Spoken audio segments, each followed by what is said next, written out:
2024 সালে পবিত্র রমজান মাসে প্রকাশিত হলো কিয়ামতের সবচেয়ে বড় একটি আলামত।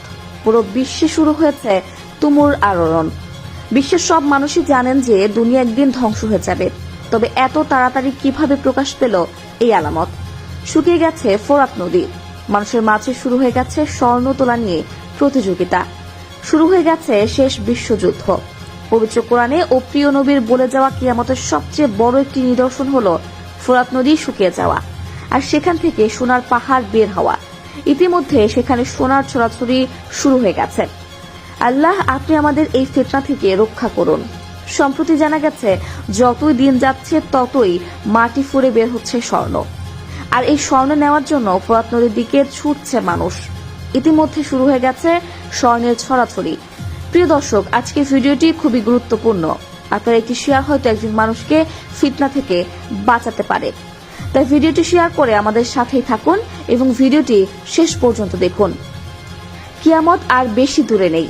ফোরাত নদীর চারপাশে স্বর্ণে আচ্ছন্ন হয়ে গেছে। হাদিসে বলা হয়েছিল ফোরাত নদী শুকিয়ে গেলে তার মধ্য থেকে সোনার পাহাড় বেরিয়ে আসবে। এখনই ফোরাত নদীতে দেখা যাচ্ছে স্বর্ণ। মাটি খুঁড়ে খুঁড়ে মানুষ স্বর্ণ দখল দিচ্ছে।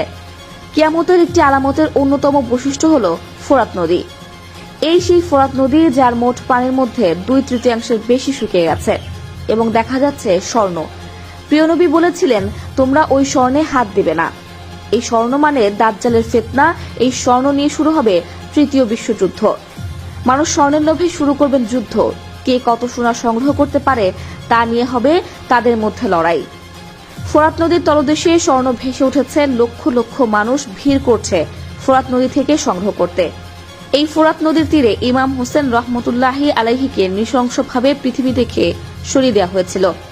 পৃথিবীর একমাত্র নদী ফোরাত নদী। এই নদীর ভেতর হয়তো চাপা পড়ে আছে হাজারো শহরের নিদর্শন।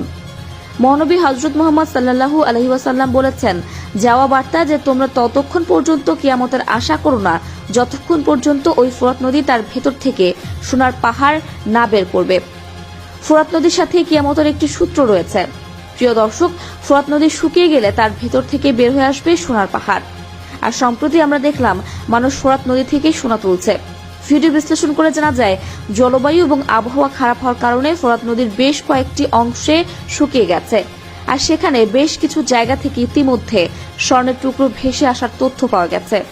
তাহলে কি কিয়ামতের আলামত প্রকাশ পেয়ে গেল? চলুন আমরা রাসূল সাল্লাল্লাহু আলাইহি ওয়াসাল্লামের ভবিষ্যৎবাণী এবং সতর্কতাগুলো জেনে আসি।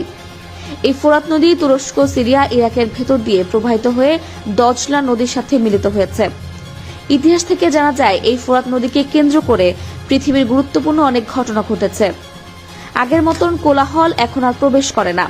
মৃতপ্রায় হয়ে পড়েছে এই ফোরাত নদী। মানুষের পাপাচারে, প্রাকৃতিক দুর্যোগের কারণে ফোরাত নদী শুকিয়ে যাচ্ছে। ফোরাত নদী শুকিয়ে যাওয়া অন্য সব নদীর মতো স্বাভাবিক বিষয় নয়। পৃথিবী সমাপ্ত হওয়ার যোগসূত্র রয়েছে এই নদীর সাথে। হযরত মুহাম্মদ সাল্লাল্লাহু আলাইহি ওয়াসাল্লাম 1400 বছর আগে বলে দিয়েছেন, ফোরাত নদী শুকিয়ে যাওয়া হলো কিয়ামতের সবচেয়ে বড় নিদর্শন।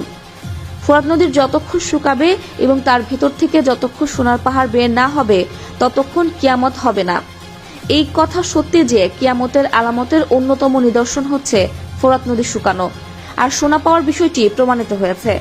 আর এই বিষয়টি স্পষ্ট করেছে ফোরাতের একাংশের পানি শুকিয়ে যাওয়ায়। এই বের হওয়া স্বর্ণের জন্য মানুষের ভিতরে প্রতিযোগিতা শুরু হয়ে গেছে। এর থেকে অনুমান করা যায় এই ফোরাত নদী শুকিয়ে গেলে এর ভেতর থেকে পাওয়া যাবে স্বর্ণের মস্ত বড় খনি। তবে এই স্বর্ণের খনি আমাদের জন্য ভালো কিছু বহন করবে না। মহানবী হযরত মুহাম্মদ সাল্লাল্লাহু আলাইহি ওয়াসাল্লাম বলেছেন, ফোরাত নদী তার ভেতরের স্বর্ণের পাহাড় বের করে দেবে, তবে এই পাহাড়ে যেন কেউ হাত না দেয়। এই সোনার মাধ্যমেই আল্লাহ আমাদের কঠিন পরীক্ষা করবেন। আমরা কি এই রবের কঠিন পরীক্ষায় সফল হতে পারবো?